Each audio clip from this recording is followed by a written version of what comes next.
श्रीरामचन्द्रं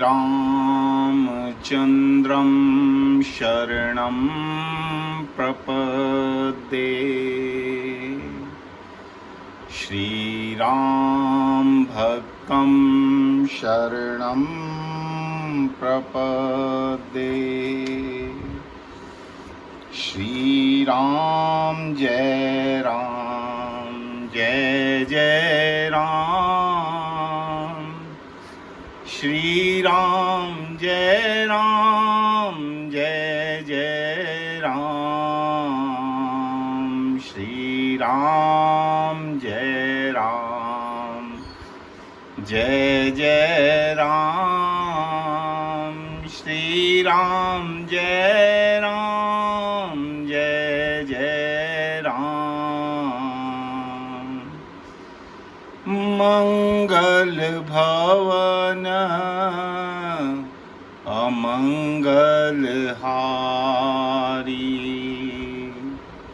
द्रवहु सुदशरथ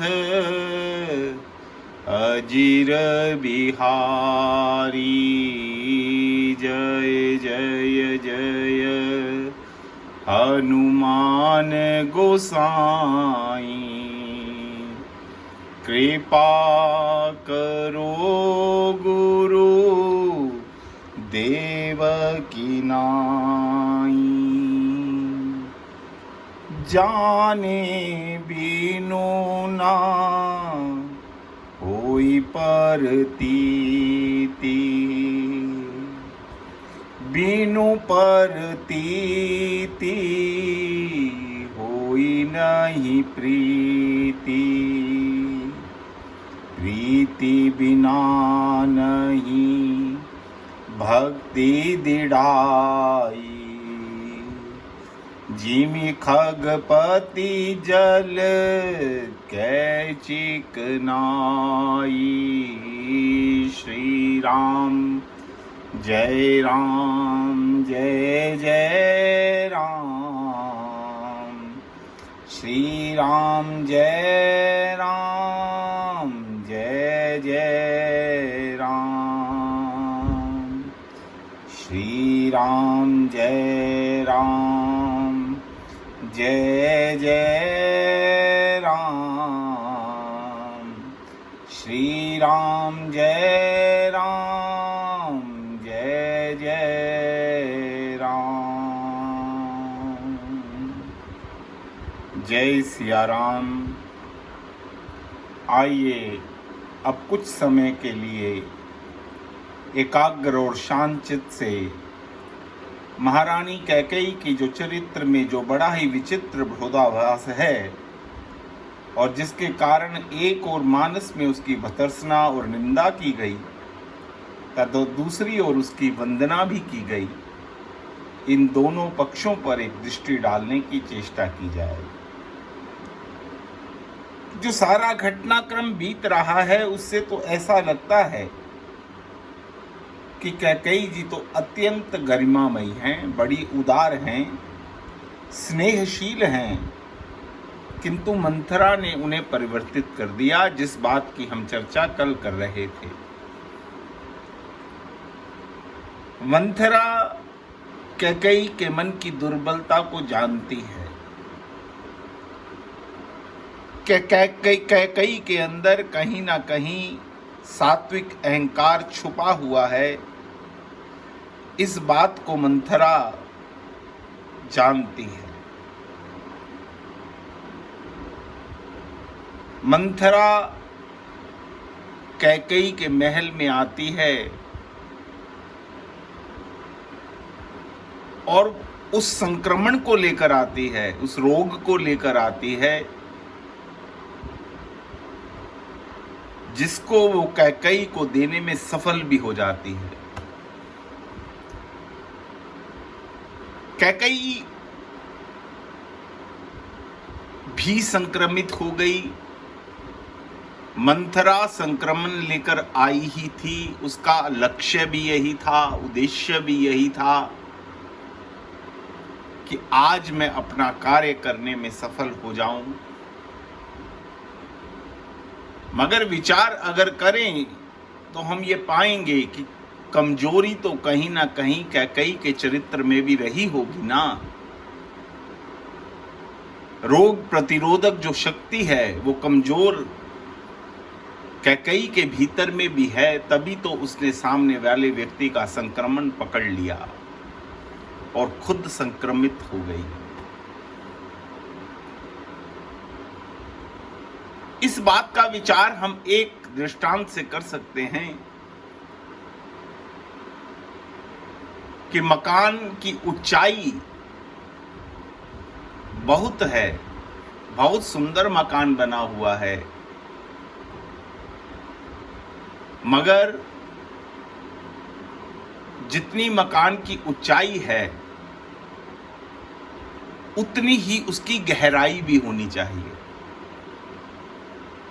मकान जितना ऊंचा होगा उसकी नींव उतनी ही मजबूत होनी चाहिए, नहीं तो कोई ना कोई दिन, कोई तेज तूफान, कोई तेज बारिश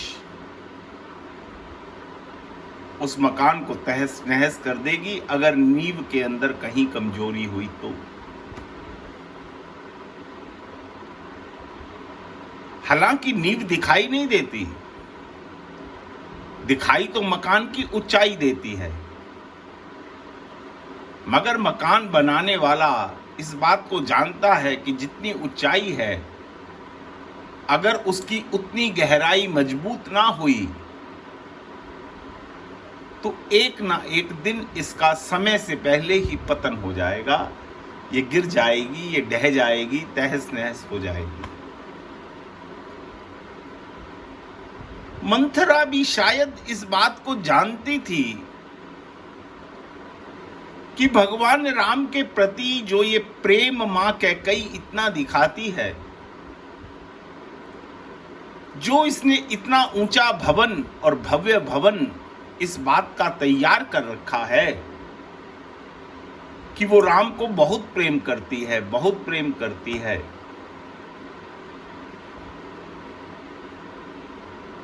मगर इसकी मकान की जो इसने ये महल खड़ा किया है इसकी नींव कमजोर है।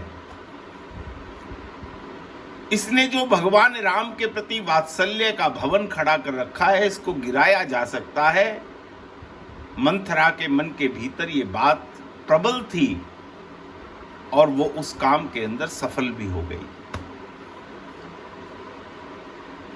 अब जब मंथरा कैकेयी के पास आती है,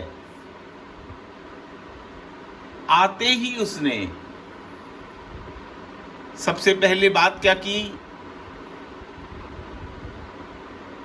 रोती हुई आई तो कैकेयी ने सीधा व्यंग्य किया मंथरा से, क्या लक्ष्मण के पास से होकर आ रही हो? मगर मंथरा ने उस बात को अनसुना कर दिया।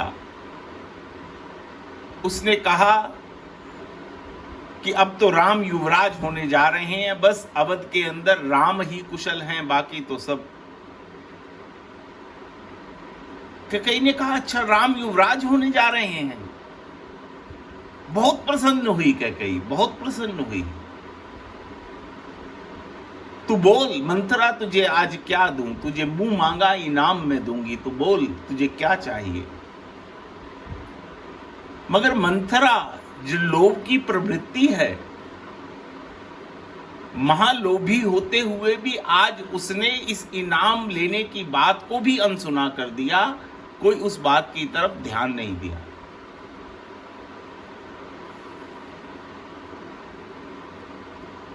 अगली ही बात में मंथरा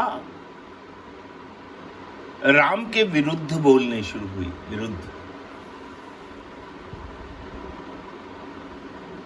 तो कैकेयी उसकी ताड़ना करती है। कैकेयी उसको कहती है कि तेरी जीवा कटवा दूंगी। मंथरा के ऊपर उस बात का भी कोई असर नहीं होता, डरती नहीं, घबराती नहीं, क्षमा नहीं मांगती, ये नहीं कहती महारानी से कि ठीक है मुझसे गलती हो गई, आज के बाद मैं ऐसी गलती नहीं करूंगी। उस समय भी अगर मंथरा भयभीत हो जाती तो शायद ये जो अवध के ऊपर अनहोनी आई थी ये टल जाती। मगर मंथरा न लोभ से प्रभावित हुई न भय से प्रभावित हुई। उसका लक्ष्य तो आज एक ही है कि किस प्रकार राम को युवराज बनने से रोका जाए। बस पूरी अवध को जिस काम से सुख मिल रहा है उस काम को टालकर पूरे अवध को दुख पहुंचाकर उस काम के अंदर मंथरा अपना सुख मान रही है। आप उत्तरकांड में देखेंगे तो गरुड़ जी काकभुसुंडी जी से 7 प्रश्न करते हैं। वैसे तो उन प्रश्नों को देखा जाए तो देखने में तो 8 लगते हैं मैया, मगर चर्चा गणना जो होती है वो 7 में ही होती है। उसमें एक प्रश्न ये भी है जो गरुड़ जी ने काकभुसुंडी जी से पूछा, संत और असंत के लक्षण क्या हैं। वैसे तो पुण्य और पाप की परिभाषा एक नहीं हो सकती। काकभुसुंडी जी ने कहा भी गरुड़ से कि पक्षीराज ये प्रश्न तो आपके 2 हैं, मगर इनका जवाब एक ही हो सकता है, एक ही लाइन के अंदर हो सकता है। संत और असंत के गुणों के अंदर कोई ज्यादा भेद नहीं होता, उनके लक्ष्यों के अंदर भेद होता है। दोनों का लक्ष्य अलग अलग होता है, मगर संत और असंत के गुण एक ही पंक्ति में एक ही प्रकार से भी कहे जा सकते हैं। गरुड़ जी थोड़ा हैरान हुए कि संत और असंत के गुण और लक्षण एक ही लाइन में एक ही प्रकार से कैसे कहे जा सकते हैं। काकभुसुंडी जी ने पहला लक्षण कहा कि संत और असंत दोनों ही दुख से पीड़ा से घबराते नहीं हैं।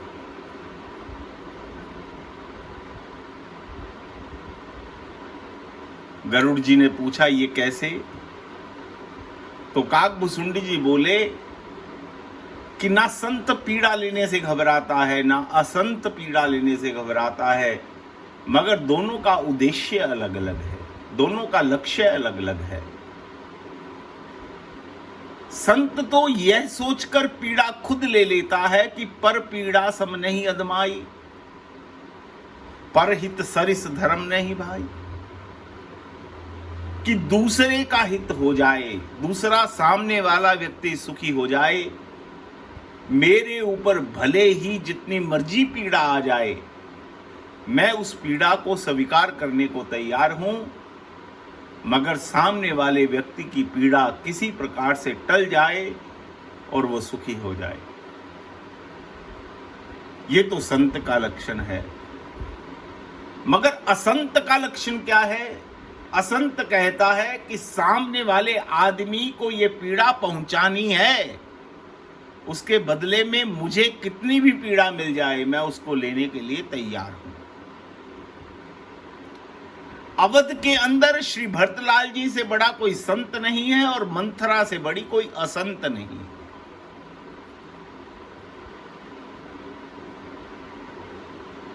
भरत जी सदैव दूसरे को सुख पहुंचाने का काम करते हैं और मंथरा सदैव दूसरों को पीड़ा दुख पहुंचाने का कार्य करती है, चाहे उसके बदले में दुखी दोनों ही रहते हैं, पीड़ित दोनों ही रहते हैं। भरत जी भी बहुत पीड़ित रहते हैं और मंथरा भी बहुत पीड़ित रहती है, मगर दोनों का लक्ष्य भेद है। जो संत है वो पीड़ित होकर ये महसूस करता है कि ना दिन में भूख लगती है ना रात को नींद आती है। भरत जी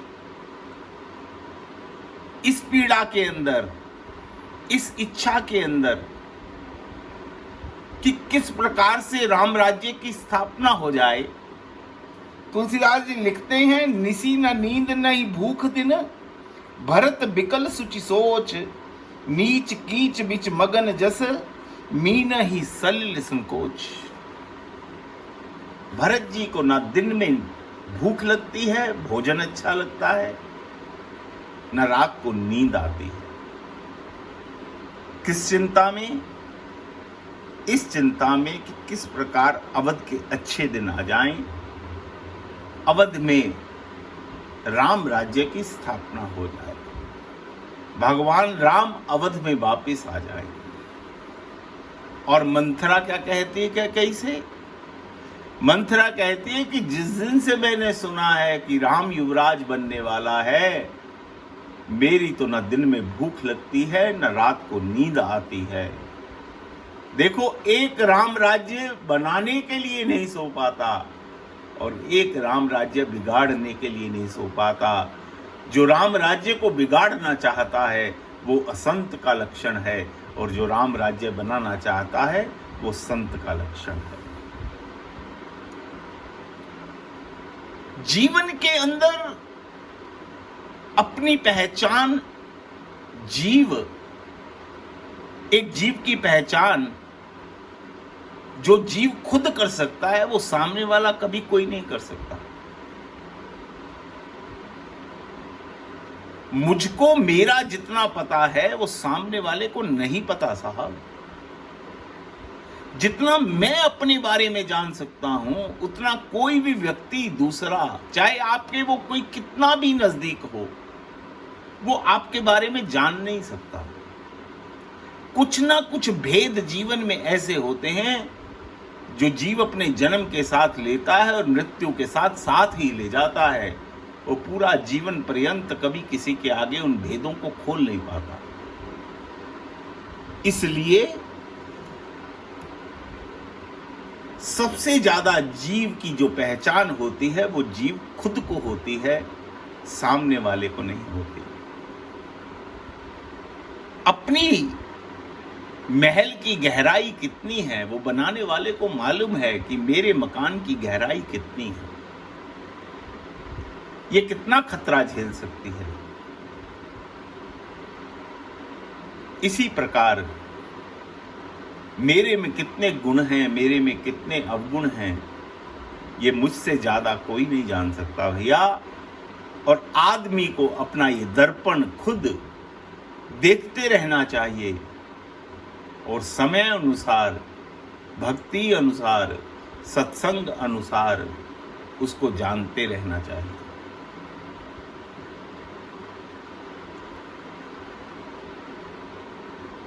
अब कैकेयी ने मंथरा से प्रश्न किया कि मंथरा, अगर राम युवराज भी बन रहा है तो तुझे उसमें दिक्कत क्या है? मैं तो चाहती यही थी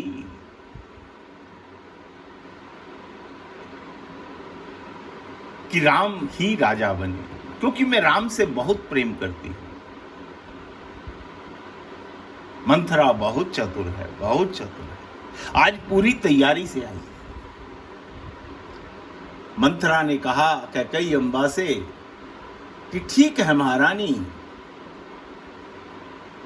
आप तो राम से बहुत प्रेम करती हैं, मगर क्या राम भी आपसे उतना ही प्रेम करते हैं?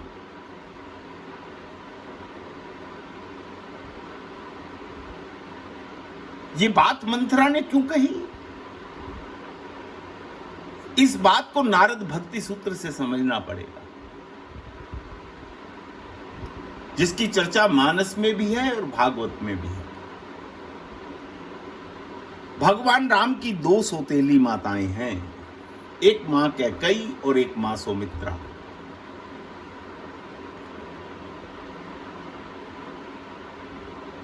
मां कैकेयी भी राम से प्रेम करती हैं, मां सुमित्रा भी राम से प्रेम करती है। मगर मां कैकेयी का जो प्रेम है कभी बढ़ता है, कभी कम होता है, फिर बढ़ता है, फिर कम होता है। उसके अंदर ये बढ़ना और कम होना चलता रहता है।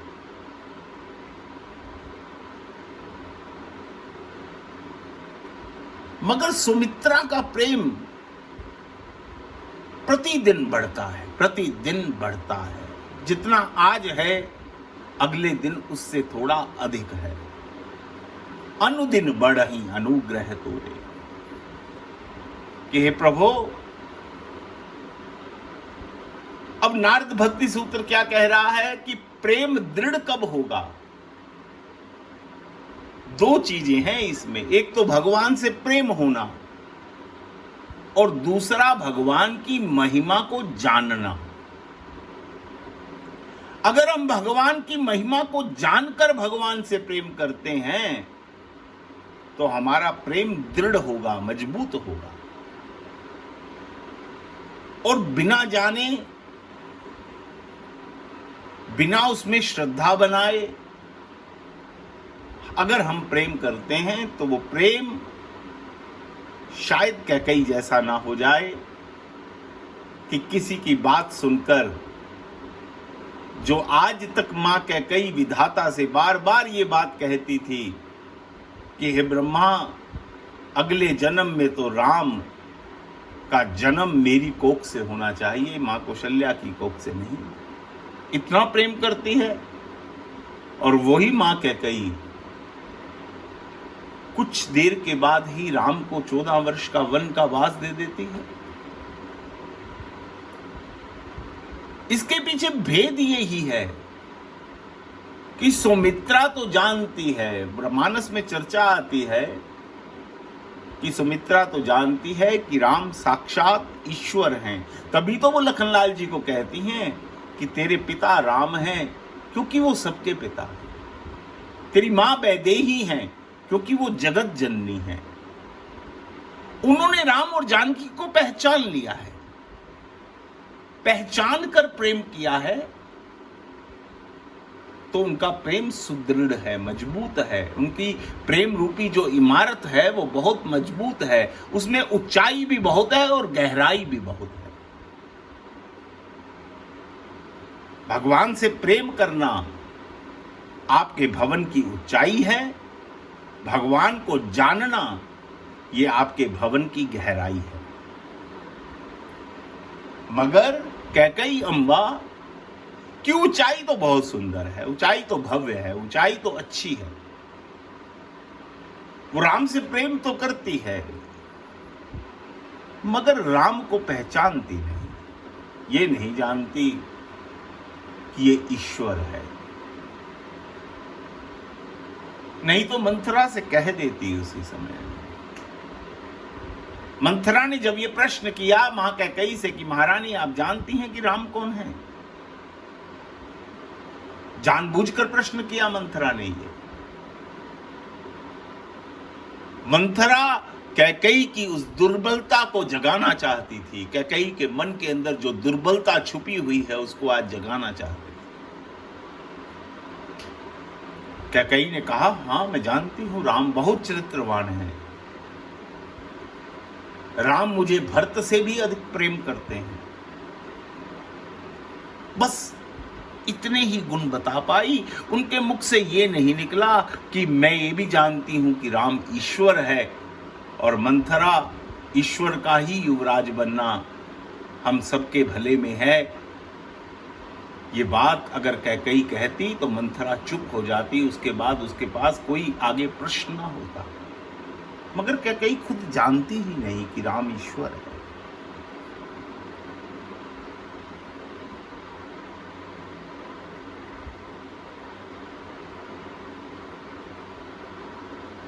मंथरा ने अगला प्रश्न मां कैकई से किया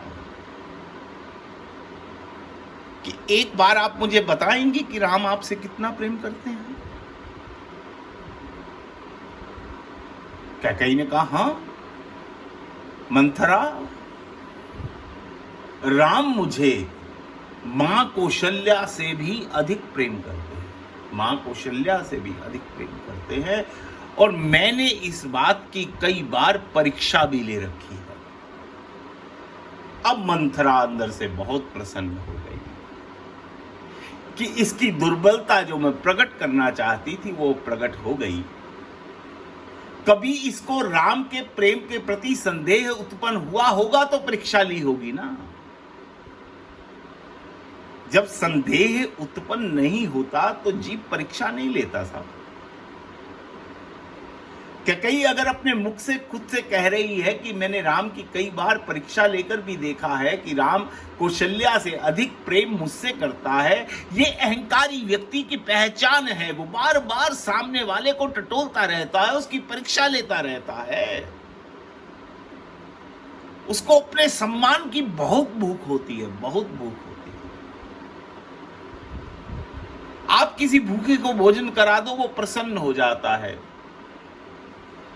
मगर कभी नाप करवाओ तो उसको अप्रसन्न होने का अधिकार नहीं है, मगर वो हो जाता है। यही हाल अहंकारी व्यक्ति का है। अहंकारी व्यक्ति को जब तक सम्मान मिलता रहे तो वो प्रसन्न रहता है। एक बार सम्मान ना मिले तो उसको उस समय अप्रसन्न नहीं होना चाहिए, मगर वो हो जाता है। यही कार्य कैकेयी ने भी किया। कैकेयी ने घोषणा कर दी मंथरा के आगे कि हां मंथरा, मैंने कई बार परीक्षा लेकर देखी। मंथरा ने कहा, यह जरूरी तो नहीं कि एक साल जो बच्चा परीक्षा में उत्तीर्ण हो गया वो अगले साल भी हो जाए। बस यहीं से मंथरा का असर कैकेयी के ऊपर होना शुरू हो गया। कान की कच्ची कैकेयी ने मंथरा से पूछा, अच्छा अब तू बता, तुझे क्या लगता है, क्या हो जाएगा, क्या जाएगा? मंथरा ने अपना आखिरी तीर चला दिया और मंथरा ने कह दिया, तू भूल गई कौशल्या तेरी सौतन है, और सौतन क्या का व्यवहार क्या होता है ये तू शायद जानती नहीं। एक बार राम को युवराज बन जाने दे, फिर तेरे और भरत का स्थान तो कारागृह के अंदर होगा। तेरे को क्या क्या यातनाएं और पीड़ाएं मिल सकती हैं तू आज नहीं सोच रही, मगर मैं उसको स्पष्ट देख पा रही हूं। बस भयभीत हो गई कैकेयी, भयभीत हो गई। राम के प्रति प्रेम की जो इतना सुंदर महल खड़ा कर रखा था, वो एक दम में जो मंथरा के शब्दों का तूफान आया उसके अंदर तहस नहस हो गया, गिर गया। उसका कारण क्या है? राजा दक्ष ने जब पूछा ना ब्रह्मा जी से कि मेरी पुत्री है सती, मैं इसका विवाह करना चाहता हूं, ये विवाह योग्य हो गई, आप बताइए मैं इसका विवाह किससे कर दूं? ब्रह्मा जी ने सोचा कि सती साक्षात बुद्धि हैं और भगवान शिव विश्वास हैं। बुद्धि और विश्वास से अधिक बढ़िया कोई सामंजस्य नहीं हो सकता। इसलिए ब्रह्मा जी ने दक्ष को कह दिया कि आप अपनी पुत्री का हाथ भगवान शिव को सौंप दीजिए, भगवान शिव से सती का विवाह कर दीजिए। बुद्धि और विश्वास ये जोड़ा है साहब। बिना बुद्धि के भी आपका विश्वास नहीं टिकेगा। जहां बुद्धि की जरूरत है वहां बुद्धि लगानी पड़ेगी, और जहां विश्वास की जरूरत है वहां विश्वास लगाना पड़ेगा।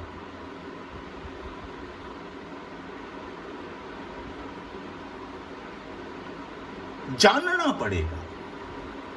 नारद भक्ति सूत्र का रामायण के अंदर, मानस के अंदर जो वर्णन आया है वो बड़ा स्पष्ट तुलसीदास जी ने लिखा है, बड़ा स्पष्ट। जाने बिनु नहीं होई प्रतीति, बिनु प्रतीति होई नहीं प्रीति। बिना जाने आपको पहचान नहीं होती, और बिना पहचान के आपका प्रेम नहीं हो सकता।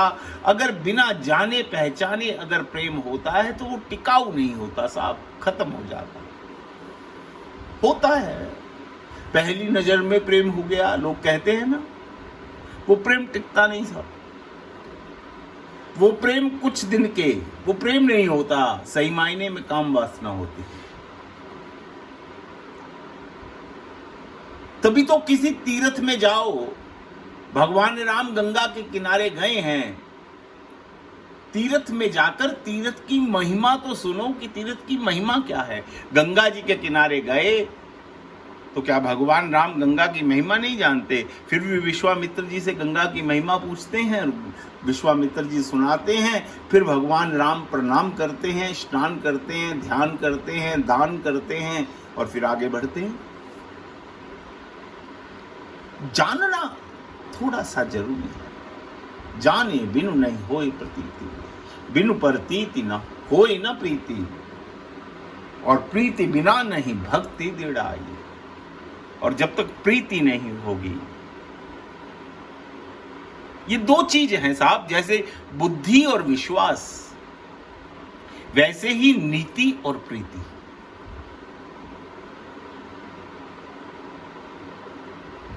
नारद भक्ति सूत्र कह रहे हैं कि जहां पर संसार में तो आप बुद्धि लगाओ और भगवान में आप विश्वास लगाओ। भगवान में बुद्धि ना लगाओ, भगवान बुद्धि से परे का विषय है, बुद्धि से परे का। भगवान में अगर बुद्धि लगाओगे तो पतन हो जाएगा, और संसार में अकेला विश्वास करोगे तो पतन हो जाएगा। संसार में संसारी जीवों के साथ जब चलना है तो थोड़ी बुद्धि लगानी पड़ेगी, सोच समझकर व्यवहार करना पड़ेगा। वहां पर अकेले विश्वास से काम नहीं चलेगा भैया। और भगवान के अंदर अगर बुद्धि लगा दी तो पतन हो जाएगा। भगवान के अंदर अकेला और अकेला विश्वास, अकेला विश्वास, यानी संसार को नीति और भगवान को प्रीति। संसार में आप नीति से चलो, व्यवहार से चलो। आपकी व्यवहार कुशलता होनी बहुत जरूरी है, आपकी बुद्धि का प्रयोग बहुत जरूरी है। मगर भगवान के अंदर तो केवल और केवल एक बार मन में पक्का करके उस पर विश्वास कर लो, फिर वो विश्वास डोलना नहीं चाहिए। हम बार बार तुलना करते हैं दो की, एक कैकेयी और एक सती की। कैकेयी और सती ने भी यही गलतियां की हैं। भगवान राम में तो बुद्धि लगा दी और मंथरा पर विश्वास कर लिया। होना चाहिए था उल्टा, मंथरा पर तो बुद्धि लगाती और भगवान राम के प्रेम में विश्वास रखती कि हाँ, भगवान मुझसे बहुत प्रेम करते हैं, राम मुझसे बहुत प्रेम करते हैं। इस बात का विश्वास अगर अटल रखती तो ये अनहोनी ना होती। मगर उल्टा क्रम हो गया। राम के अंदर तो नीति लगा दी और मंथरा से प्रीति हो गई। सती ने भी यही किया, अगस्त मुनि के यहां गई है, राम कथा में विश्वास होना चाहिए था, राम कथा में तो उसने अपनी बुद्धि लगा दी।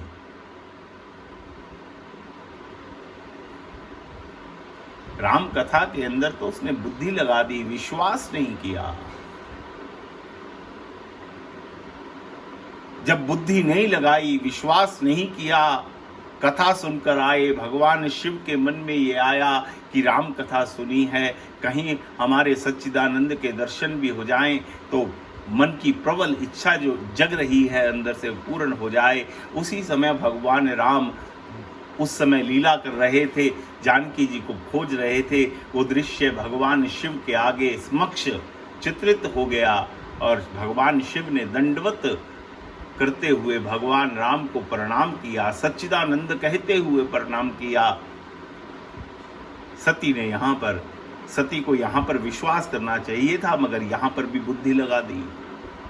ये कैसा सच्चिदानंद जो सीते सीते कहता हुआ रोता फिर रहा, ये कैसे सच्चिदानंद हो सकता है? मेरे पति ने किसको सच्चिदानंद कहकर प्रणाम कर दिया। फिर परीक्षा के लिए अड़ जाती है, परीक्षा लेकर मानती है। यानी मेरे कहने का मतलब आपको यह है कि संसार में बुद्धि लगाओ, मगर भगवान में बुद्धि लगाने का प्रयास ना करो। एक चर्चा आज और करने को मन हो रहा है जो विषय से हटकर है, और इस चर्चा का मेरे मन की जो भाव है वो बिल्कुल सात्विक है। उसमें कहीं भी कोई और कुछ लेश मात्र भी कुछ छिपा नहीं हुआ। कुछ दिनों से फेसबुक के ऊपर कुछ अधर्मी लोग, कुछ विधर्मी लोग, हमारे भारत के कुछ जो सही मायने में संत हैं, जो सही मायने में फकीर हैं, जिन्होंने अपना जीवन भगवान के नाम के प्रचार में और सेवा में लगा दिया, उनके ऊपर कटाक्ष कर रहे हैं।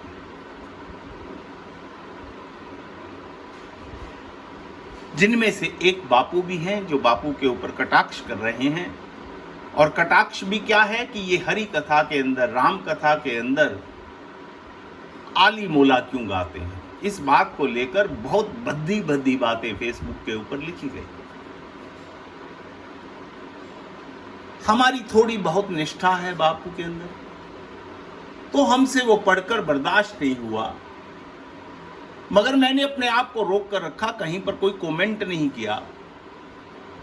मगर मैंने एक अपनी तरफ से एक पोस्ट डाली कि भगवान के प्रति किया हुआ अपराध तो क्षम्य हो सकता है, मगर किसी फकीर का किया हुआ अपराध भगवान भी कभी क्षमा नहीं कर पाते।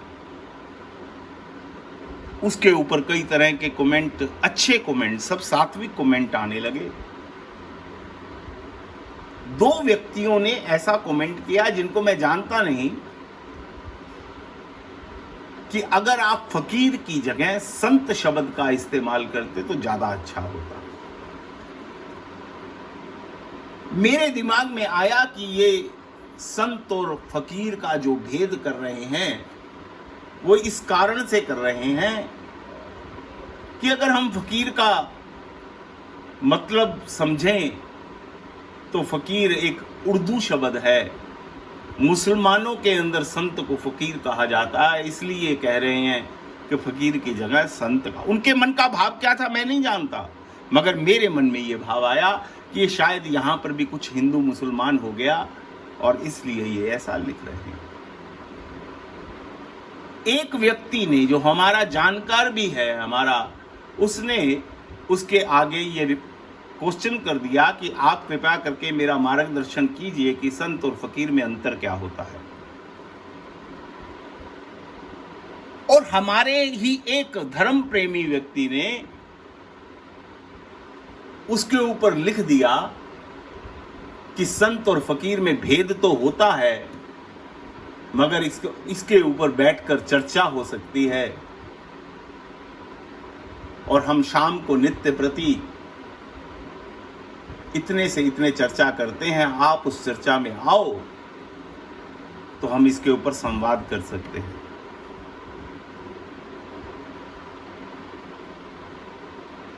न जाने उस समय मेरे मन के अंदर क्या बात आई, क्या बात नहीं आई, मैं कुछ स्पष्ट नहीं कर पाया अपने मन के अंदर। मगर मेरा मन इस बात से दृढ़ था, सुदृढ़ था। जितना मैंने आज तक सुना और समझा, हर आदमी का अपना अपना भाव है, अपनी अपनी दृष्टि है साहब। मैं आज तक यही समझता था और यही समझता हूं और यही समझता रहूंगा कि संत और फकीर के अंदर कोई भेद नहीं होता। जैसे राम और कृष्ण में कोई भेद नहीं है, उनके ऊपर भेद करने की बात करना भी इससे बड़ा कोई अपराध नहीं हो सकता। शायद उससे भी बड़ा जघन्य अपराध है अगर कोई व्यक्ति सोचे कि संत और फकीर में भेद होता। मैंने उस व्यक्ति को निजी संदेश भेजा कि आप कृपया करके बताइएगा जरूर कि संत और फकीर में क्या भेद होता है। फिर मैंने उनके आगे 3 बातें भी जोड़ी कि क्या नानक संत हैं या नानक को फकीर भी कहा जा सकता है, या कबीर और मीरा संत हैं या उनको भी फकीर कहा जा सकता है, या निजामुद्दीन औलिया फकीर हैं या उनको साधु और संत भी कहा जा सकता है। मैंने तीनों जो वर्ग चुने वो तीनों अलग अलग धर्मों के चुने। गुरु नानक हमारे सिख धर्म से, कबीर और मीरा हमारे हिंदू धर्म से, और निजामुद्दीन औलिया मुस्लिम धर्म से।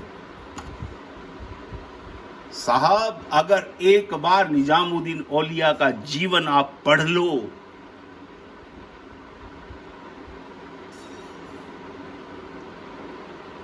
आप नानक का जीवन पढ़ लो, कबीर और मीरा को अगर जान लो, फिर ये सब भेद समाप्त हो जाएंगे।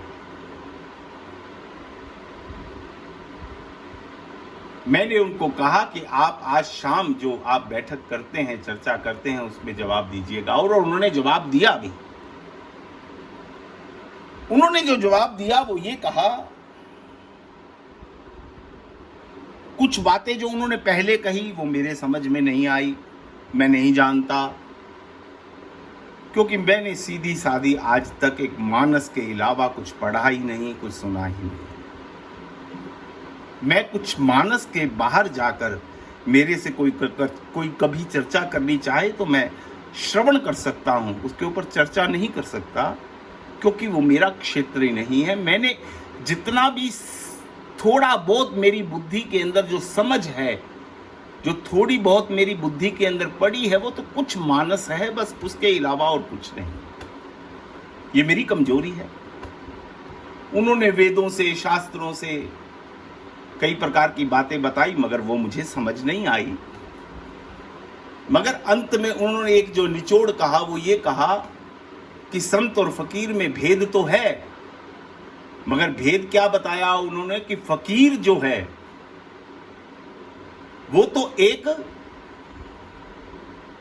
अवस्था का नाम है, एक अवस्था का नाम। उन्होंने ये शब्द चुना।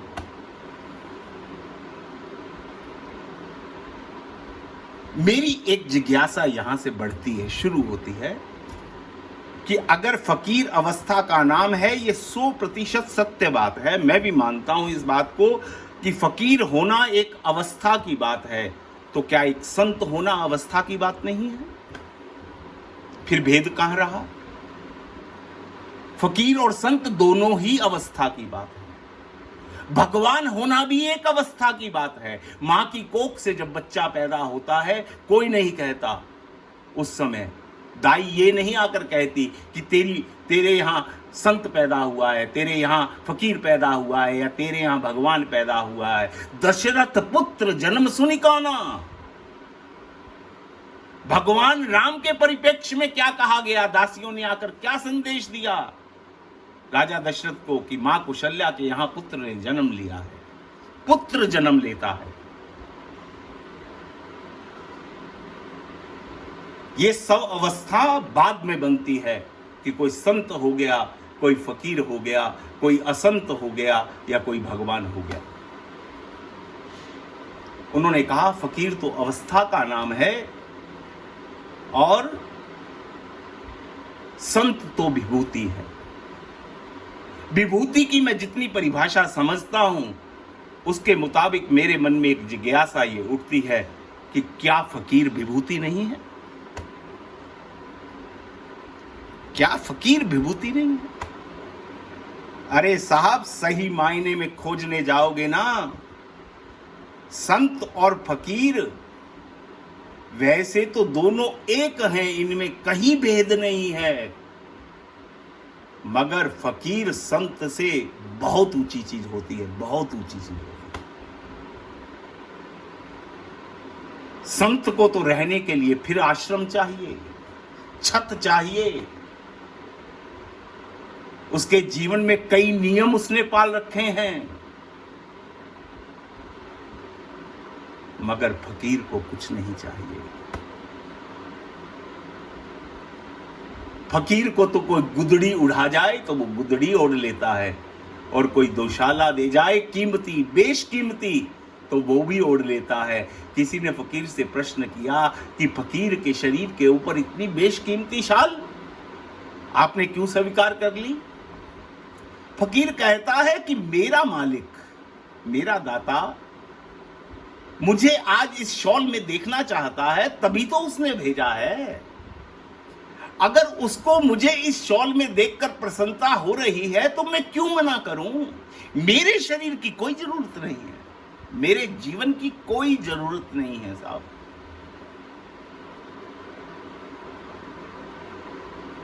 अगर पंडित की पंडिताई में एक शास्त्री है और एक आचार्य है, तो संत शास्त्री है और फकीर आचार्य है। बहुत संतों से मैंने आज कईयों से बात की कि महाराज मुझे बता दीजिएगा कि संत और फकीर में भेद क्या है। क्या फकीर अवस्था का नाम है और संत विभूति है? मुझे किसी ने हां नहीं कही। भैया विवाद मिटने चाहिए, मिटने चाहिए। हमने केवल इतना सोच लिया कि एक विशेष समुदाय के अंदर धर्मावलंबी का नाम फकीर होता है, इस कारण से हम उसको छोटा कर दें तो हम छोटे हो जाएंगे, हम बड़े नहीं होंगे। फिर हम मानस की राह के राही ना रहेंगे। फिर मानस तो क्या सिखाती है साहब? सीधी सादी एक ही बात है तुलसीदास जी की, सिया राम मैं सब जग जानी, सब जग जानी।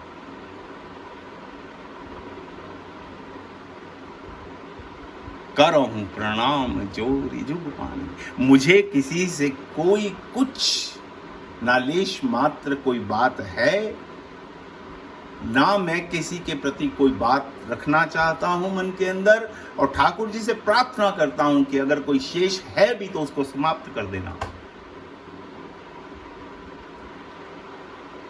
मगर भैया किसी भी प्रकार का, लोग तो राम और कृष्ण में भेद कर देते हैं।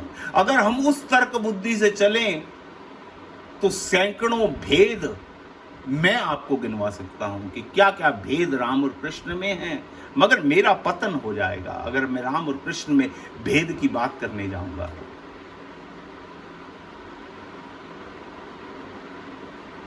ये तो एक बड़ी सात्विक चर्चा, भगवान की लीला का दर्शन करने के लिए तो चर्चा की जा सकती है, मगर भेद दृष्टि से अगर हम करेंगे तो हमारे से बड़ा पापी कोई नहीं होगा साहब। हम अपने विषय के ऊपर पुनः लौटें कि मंथरा जो बीज बोना चाहती थी, जो दवाई देना चाहती थी मां कैकेयी को, वो दे दिया, वो संक्रमण दे दिया और कैकेयी रोगग्रस्त हो गई, रोगग्रस्त हो गई, रोगी हो गई। और फिर देखो मंथरा आज एक कुशल वक्ता बन गई, क्योंकि अवध के अंदर कथाएं होती रहती थी, गुरु वशिष्ठ बैठकर कथा सुनाते रहते थे और सब रानियां, चारों भाई, राजा दशरथ बैठकर कथा सुना करते थे। हो सकता है मंथरा भी कभी कभी कैकेयी के पीछे पीछे चली जाती हो और उसने भी सुन रखी हो। एक बार गुरु वशिष्ठ ने कंदरू और विनीता की कथा सुनाई कि ये दोनों आपस में सोतन हैं, दोनों की आपस में बनती नहीं है, दोनों का आपस में द्वेष है। इसमें कंदरू जो है वो बुरे स्वभाव की है और जो विनीता है वो अच्छे स्वभाव की है। दोनों में बहस हो गई कि सूर्य के जो घोड़े हैं उनकी पूंछ काली है या सफेद है।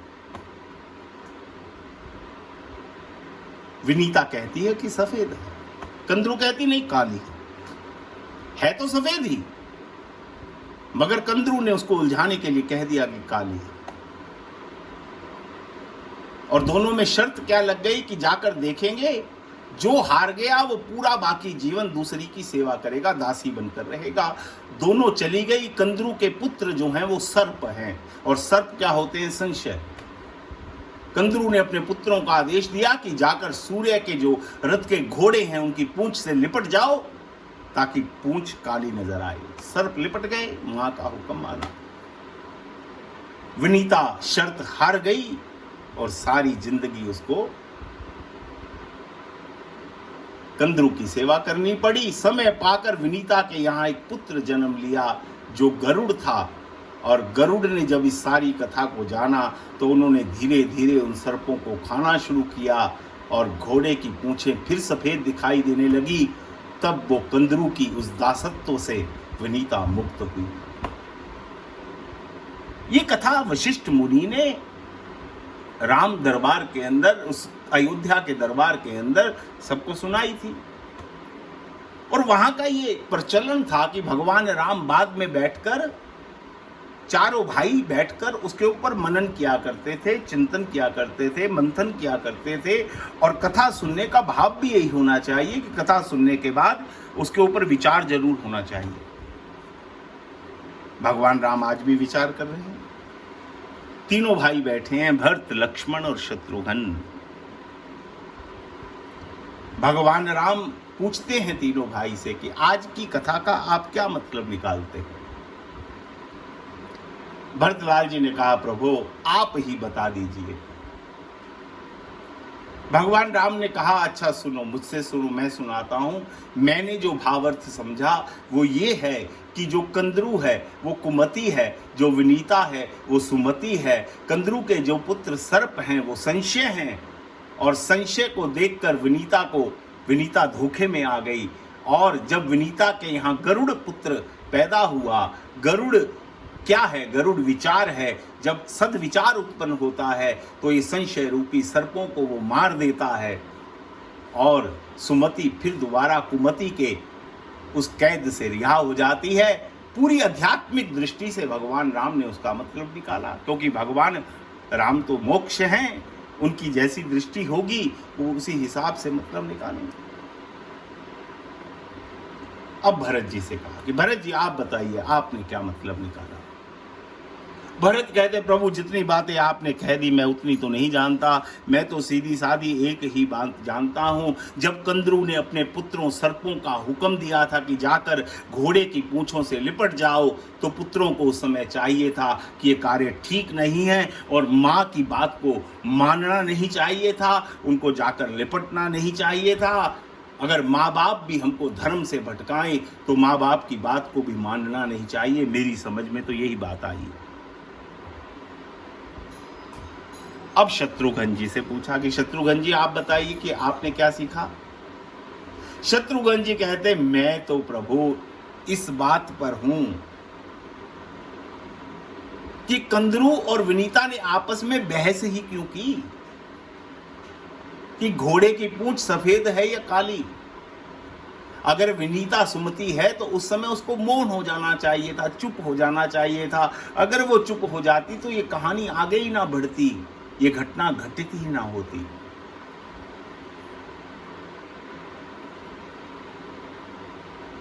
लखनलाल जी से बारी लखनलाल जी की आई तो राम ने लखन को कहा कि लखन अच्छा आप बताओ आपने क्या सीखा। तो लखनलाल जी कहते हैं, प्रभु मैंने तो ये सीखा कि जब गरुड़ का जन्म हुआ तो विश्व भर के सारे सर्प थर-थर कांपने लगे कि अब ये सबको खाएगा, सबको मारेगा। मगर एक सर्प था दुनिया के अंदर जो नहीं डरा, नहीं घबराया। राम ने पूछा वो कौन था?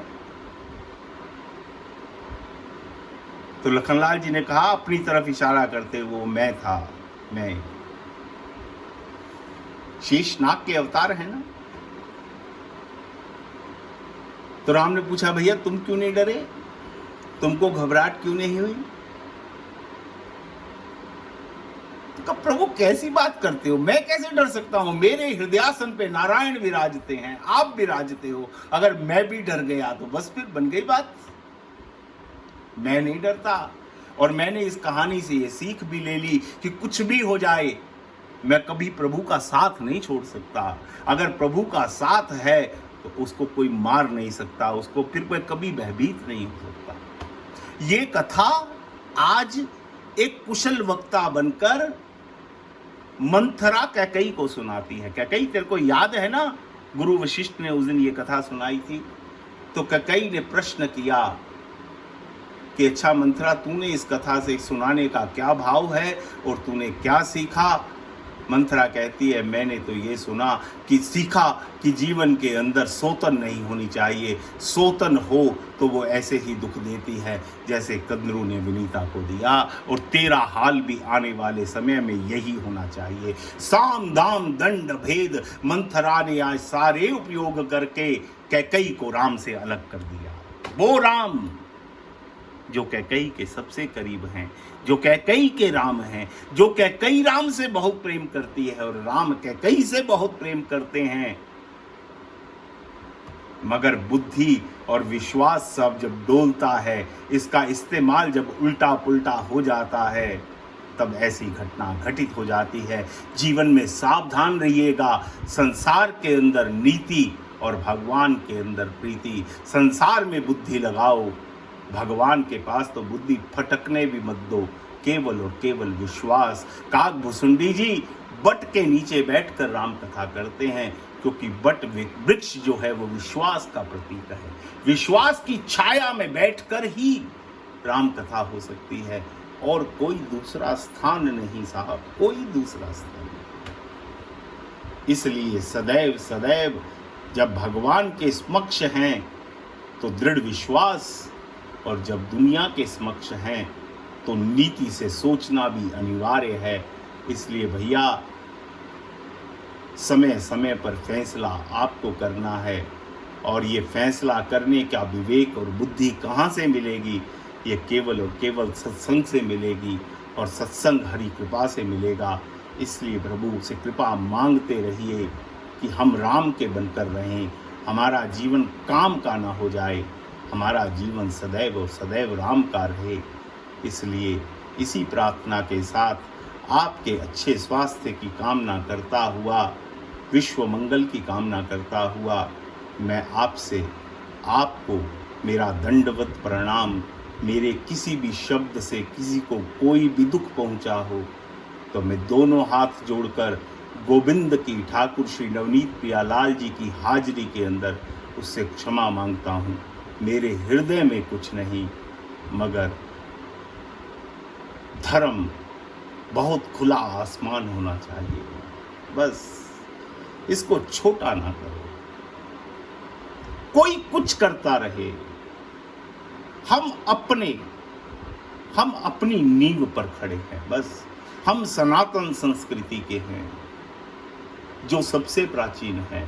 सब हमारे में से निकले हैं। आज बापू की मैं क्लिप देख रहा था, बापू यही तो कह रहे थे कि कोई धर्म 1200 वर्ष, कोई 1500 वर्ष, कोई 2000 वर्ष। हम कब के हैं? हम तो बड़े हैं साहब। ये तो सब हमारे में से निकले हैं, और बड़े का फर्ज बनता है छोटों का ध्यान रखना। छोटे क्या करते हैं इस बात की परवाह नहीं करनी चाहिए। मत करो परवाह, हम अपना हृदय बड़ा रखें। बस इसी कामना और भावना के साथ आपको मेरी जय श्री राम।